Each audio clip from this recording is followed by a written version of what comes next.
Assalamualaikum warahmatullahi wabarakatuh. Alhamdulillahirabbil alamin. Wassalatu wassalamu ala asrofil anbiya'i wal mursalin wa ala alihi washabihi ajmain amma ba'du. Ingkang dahat kinurmatan Bapak-bapak Kiai minangka Ketua Umum Ikatan Remaja Masjid, ingkang kula hormati Ketua Karang Taruna, lan ingkang kula hormati lan kula tresnani kanca-kanca Karang Taruna ingkang bagya mulya.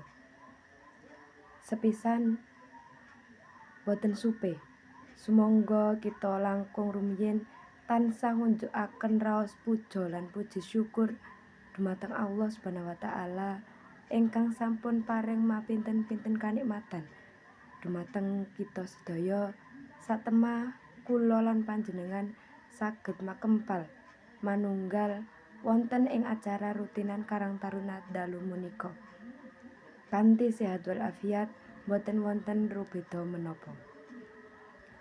Sholawat saha salam mugi tansah katetepna dumateng junjungan kita Nabi Agung Muhammad sallallahu alaihi wasallam, para keluarga, sahabat saha pendherekipun. Mugi sumrambah dumateng kula panjenengan sedaya. Amin amin ya rabbal alamin.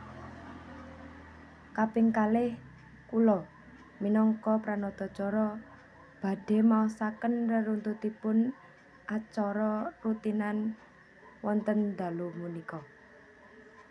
Sepisan inggih menika pambuka. Kaping kalih inggih menika sambutan-sambutan. Kaping 3 inggih menika waosan sholawat al-berjanji. Kaping sekawan inggih menika musyawarah utawa acara inti. Lan kaping pungkasan inggih menika panutup. Sumangga kita bikak acara rutinan dalu punika kanthi waosan basmalah sesarengan. Bismillahirrahmanirrahim. Kaping kalih inggih menika sambutan-sambutan. Dumateng Ketua Karang Taruna wekdal kula sumanggaaken. Dumateng panjenenganipun kula aturaken matur nuwun. Kaping 3 inggih menika waosan sholawat al-berjanji ingkang badhe dipun pimpin kalian Bapak Kiai Abdul Manaf. Wekdal kula sumanggaaken. Dumateng panjenenganipun kula aturaken matur nuwun.